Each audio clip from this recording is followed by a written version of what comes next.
allegory, Plato describes people who have spent their entire lives chained by their necks and ankles in front of an inner wall with a view of the empty outer wall of the cave.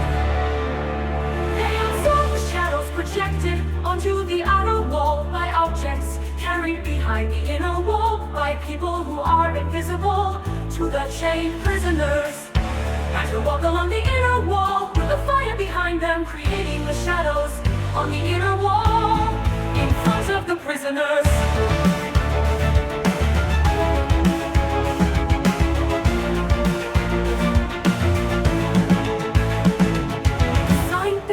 Pronounce the names of the objects, the sounds of which are reflected near the shadows and are understood by the prisoners as if they were coming from the shadows themselves. Only the shadows and sounds are the prisoners' reality, which are not accurate representations of the real world.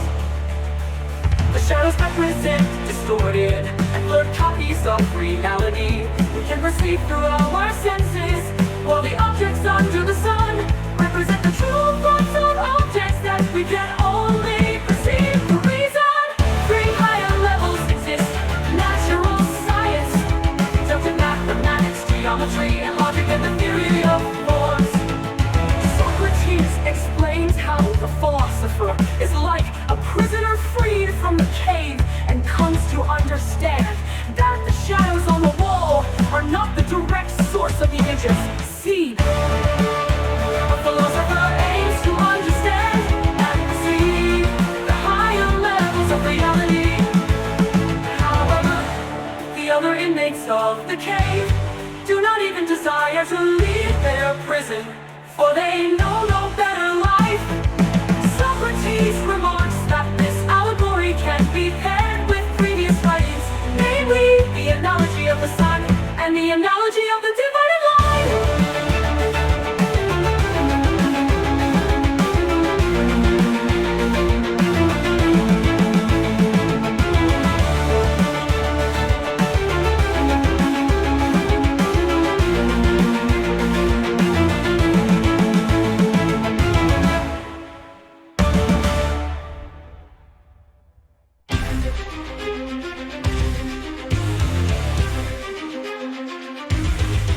More than 99.994% of an atom's mass is in the nucleus. Protons have a positive electric charge, and neutrons have no charge, so the nucleus is positively charged.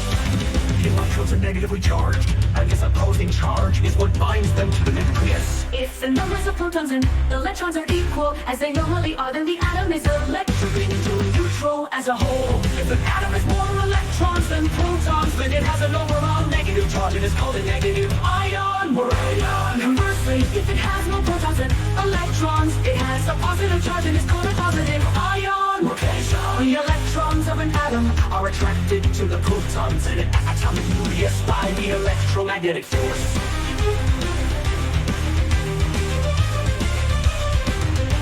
The protons and neutrons in the nucleus are attracted to each other by the nuclear force. This force is usually stronger than the electromagnetic force that repels the positively charged protons from one another.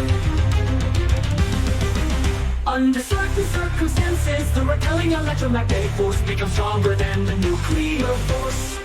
In this case, the nucleus splits and leaves behind different elements. This is a form of nuclear decay.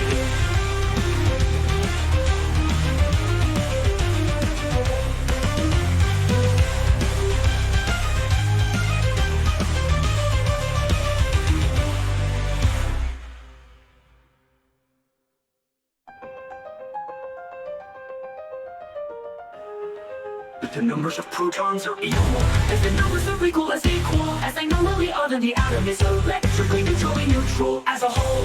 If an atom has more electrons than protons, then it has an overall negative charge, and it's called a negative ion or negative charge or negative ion. Conversely, if it has no protons and electrons, it has a positive charge and is called a positive ion rotation. The electrons of an atom are attracted to the protons in an atomic nucleus by the electromagnetic force. The protons and neutrons in the nucleus are attracted to each other by the nuclear force. This force is usually stronger than the electromagnetic force that repels the positively charged protons from one another. Under certain circumstances, the repelling electromagnetic force becomes stronger than the nuclear force. In this case, the nucleus splits and leaves behind different elements. This is a form of nuclear decay.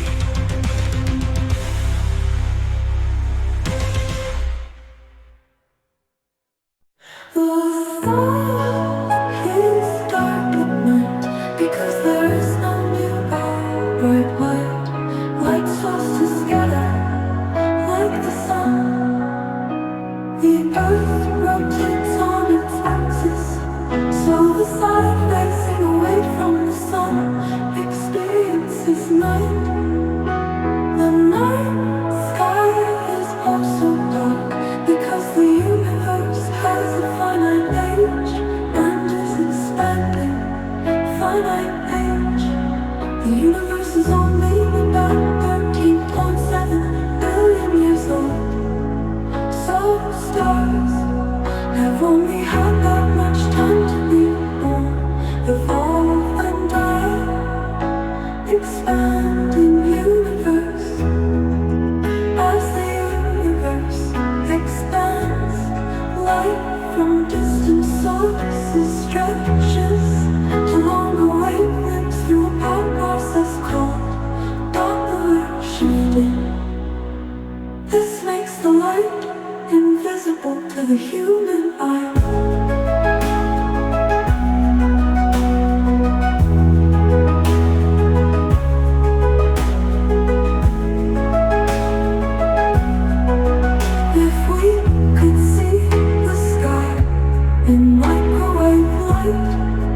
It would appear bright in all directions.